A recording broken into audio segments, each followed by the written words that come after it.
We arrived at Urnatur after another filled week.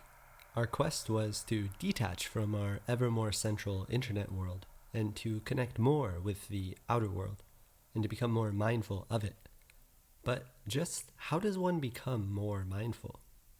We were greeted by our hosts, Ulrika and Håkan, as well as some of their most loyal, most important, and hardworking employees. Well, maybe they aren't all hardworking all of the time. But you see, here they try to live in harmony with the nature around them. They give and they take, and they truly embody the phrase, leave the world better than you found it. We walked along the path toward our accommodation, crossing fields and pastures, meadows and ponds, and we found ourselves going deeper into nature and into the forest. And then all at once, we saw it. A spiraling staircase around a strong pine led us upwards into the canopy, and our small refuge was nestled in the branches. A rope bridge connected us to another terrace, and it also connected us to some faraway childhood dream. And a dream often takes some time to reveal itself, to surface, and show its underlying meaning. For us now, it meant exploring the open water. We took a canoe and paddled toward the sun. Well, at least Tim paddled. Along the way, we found islands. Big ones, small ones, and even smaller ones. I guess what you have is mostly what you make of it.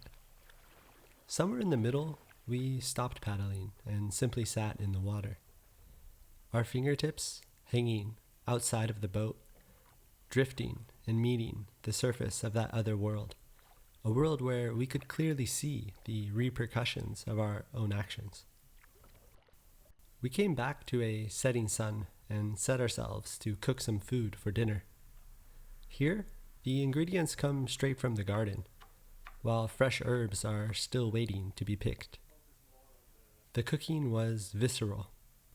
We had to chop our wood with an axe and make our own fire, cooking over the open flame.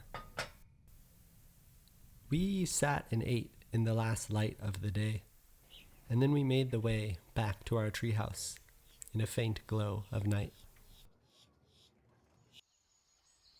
The next day we awoke to birdsong and light streaming through the pines. We decided to first do a walk around the area to see all the different shapes and sizes and designs of cabins and tree houses that Ulrika and Håkan had built over the last 30 years.